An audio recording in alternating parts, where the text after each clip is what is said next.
जय हिंद साथियों, आप सभी का स्वागत है आपके अपने चैनल राजू सॉल्यूशन में। मेरा नाम राजकुमार और मैं टीआरई 2.0 में 9th-10th में सिलेक्ट हूँ। और यहाँ पे लगातार हम बीपीएससी टीआरई 3.0 से संबंधित जिनका भी रिजल्ट हुआ उनके लिए मैं यहाँ पे गाइड कर रहा हूँ, ताकि आपको डॉक्यूमेंट वेरिफिकेशन यानी डीबी में कोई परेशानी ना हो। कौन कौन से डॉक्यूमेंट्स लाएंगे, कैसे आपका डीबी होगा आसानी पूर्वक, क्या कौन समय में कौन प्रक्रिया होती है, वो सभी जानकारी हम लगातार आपको देते आ रहे हैं। तो आज हम बात करने वाले हैं जो विशेष टॉपिक है कि अगर ओटीपी नहीं आए तो क्या करें। ध्यान से समझिएगा, इस मामले में बहुत ही ऐसे लोगों का जो हो जाता है परेशानी हो जाता है। और परेशानी हो जाता है तो क्या किया जाता है कि उनको बाहर कर दिया जाता है। बाहर मतलब क्या कि बाद में आएगा, और बाद में आने का मतलब है कि आपके पीछे पूरा लाइन लगा हुआ 20 लोगों का। अब 20 लोग के बाद जाएंगे तो आपका उस दिन समाप्त हो गया, यानी शाम हो जाएगा। ठीक है, तो ऐसे स्थिति में हमको समझना होगा कि अगर ओटीपी नहीं आएगा तो हमें कौन सा दिमाग लगाना होगा। नहीं तो बाहर निकल जाएंगे तो भी परेशानी हो जाएगा, और अगर लेट से बोलेगा पीछे चले जाएंगे तो भी शाम हो जाएगा। तो बार बार आपको परेशानियों का सामना करना पड़ेगा, इसलिए ध्यान से समझिएगा। क्योंकि यहाँ पे मेन पॉइंट होता है, हम लोग के साथ भी परेशानी हुआ था, लेकिन हम लोग मिलजुल करके उस समाधानी को समाधान किए थे, जो अपना एक्सपीरियंस बता रहे हैं आप लोग का। ठीक है, तो वीडियो में बने रहेंगे और आगे भी हमारे सटीक जानकारी चाहते हैं तो हमारे चैनल से बस ज्वाइन कर लीजिए, आपको हमेशा अपडेट मिलता रहेगा। ठीक है, जब तक कि सैलरी आप लोग करना आ जाए। फाइनली आप लोग काउंसलिंग डेट भी बढ़ चुका है, तो हम विभिन्न बिंदु पे चर्चा कर लेते हैं। हमारे चैनल से जुड़े रहिए। ठीक है, देखिए क्या होता है कि जो आपका अभी तो आपका रिजल्ट आ चुका है, हम लोग का जिला एक ही समय मिल चुका था रिजल्ट के टाइम, लेकिन अभी जिला अलॉट नहीं किया गया। फाइनली जो अब जिला अलॉट किया जाएगा तो आप लोगों का काउंसलिंग होगा, जो डीआरसीसी होगा, जो थोड़ा सा शहर से बीच में ही होता है लेकिन थोड़ा सा साइड में होता है। ठीक है, यानी शहरी भीड़ भाड़ वाले इलाकों में नहीं, थोड़ा सा साइड में ही होता है, 5-10 किलोमीटर। ठीक है, तो ऐसी स्थिति में वहां पे बाकी चीजों का सुविधा उतना नहीं मिल पाता है, जैसे फोटोकॉपी का या बड़े होटल वगैरह। ठीक है, इस टाइप का सब जगह पे सुविधा नहीं मिल पाता है। तो यहाँ पे हमको ये बात करना है कि ओटीपी नहीं आया तो क्या करेंगे। देखिए हम यहाँ पे बना चुके हैं, ये मान लेते हैं कि डीआरसीसी है, तो डीआरसीसी में चैम्बर होता है, लगा होता है, जिसके वजह से जैसे ही आप अंदर जाएंगे, क्योंकि अगर आप गार्जियन को लेकर जाते हैं तो इस ग्राउंड के बाहर ही गार्जियन को छोड़ दिया जाता है, नहीं जाने दिया जाता है। जब आप अंदर जाएंगे डीआरसीसी में लाइन में लगेंगे तो यहाँ पे क्या देखने को मिलेगा कि मोबाइल का नेटवर्क गायब। अब सोच सकते हैं कि जो मोबाइल लिए हुए हैं और मोबाइल का नेटवर्क गायब है, आप गार्जियन बाहर है तो बाहर फोन भी नहीं कर सकते हैं, क्योंकि लगाएंगे तो लगेगा ही नहीं, टावर है ही नहीं, तो लगेगा कैसे। और जब टावर नेटवर्क ही नहीं है तो आपके पास ओटीपी आएगा कैसे।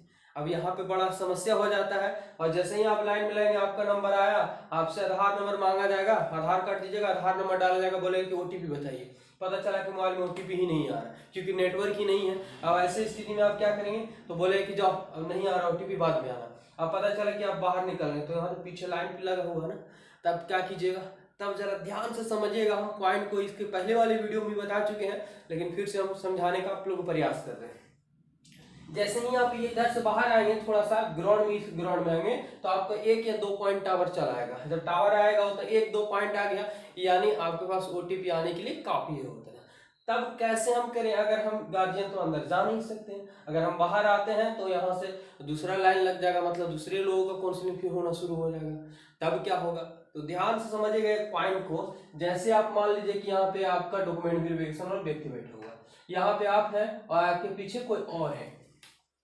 करना क्या होगा, ध्यान समझिएगा कि जैसे ही अगर टावर है मोबाइल में तो आपको कहीं दौड़ भाग करने की जरूरत नहीं है। अगर मोबाइल का नेटवर्क यहाँ गायब रहता है, मोबाइल का नेटवर्क नहीं रहता है, ओटीपी जब नेटवर्क ही नहीं है तो ओटीपी आएगा कैसे। तो क्या कीजिएगा कि पीछे वाला से डील कीजिएगा। डील मतलब बात कीजिएगा कि इसका मोबाइल अपने पास रख लीजिएगा, ध्यान समझिएगा, और अपना मोबाइल इसको दे दीजिएगा। इसको बोलेगा कि जाइए बाहर और ओटीपी यहाँ नंबर डालेगा, ओटीपी जैसे ही आएगा तो मेरे पास दौड़ के आ जाना और मेरा मोबाइल दे देना। ध्यान समझिएगा, ठीक है। अब ये क्या कीजिएगा कि जैसे ही आपका आधार नंबर डाला जाएगा और ये व्यक्ति आपका मोबाइल लेके कहाँ चला है, बाहर ग्राउंड में। ठीक है, जैसे ही 1-2 पॉइंट इधर टावर आएगा तो ओटीपी आएगा, ये दौड़ के या जैसे भी होगा जाएगा और ओटीपी बताएगा, आपका वेरीफाई हो जाएगा, आपका काउंसलिंग हो जाएगा। समझ रहे हैं, और उसका मोबाइल चेंज हो जाएगा। जब आप डॉक्यूमेंट वेरिफिकेशन करवा लेंगे तो आप यहाँ पे रुकिएगा और बोलिएगा ठीक है, और जब इसका है तो अपना मोबाइल इसको दे दीजिएगा, आगे वाला का। ठीक है, और उसका मोबाइल लेकर के आप कहाँ चलेंगे, बाहर। जब उसका ओटीपी आएगा उसको ले आके दे दीजिएगा, वो बता देगा, उसका भी डॉक्यूमेंट वेरिफिकेशन हो जाएगा। इस प्रकार से एक दूसरे जो लाइन में लगे होते हैं वैसे करके और अपना डॉक्यूमेंट वेरिफिकेशन आसानी से करवा लेते हैं। कभी कभी ऐसा हुआ था कि टावर 1-2 पॉइंट रहता है तो ओटीपी आ जाता है, लेकिन कभी कभी ऐसा है कि टावर ही पूरा गायब हो जाता है।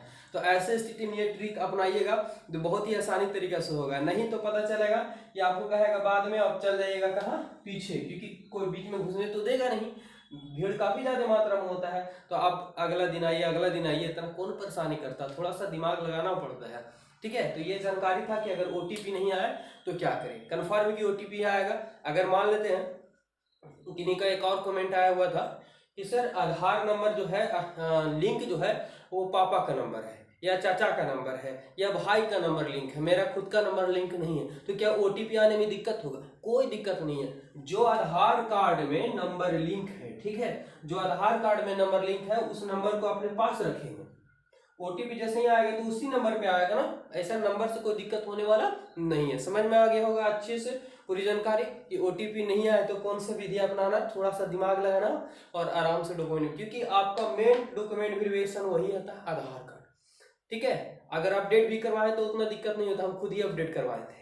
ठीक है, तो अपडेट भी कराए तो परेशानी नहीं होती है, बस आपका क्या होना चाहिए, तो ओटीपी आना चाहिए, ओटीपी से साथ में थंब होगा और आपका लाइव फोटो भी होता है, तो आसानी तरीके से हो जाएगा, तो कोई दिक्कत नहीं है। ठीक है, तो इस वीडियो में ही जानकारी देना था, और हमारे चैनल से जुड़िए, सटीक जानकारी मिलेगा कैसे आसानी से डोबी कराएंगे और कैसे अच्छे तरीके से सभी। ठीक है, तो मिलते हैं नेक्स्ट वीडियो में, धन्यवाद, जय हिंद।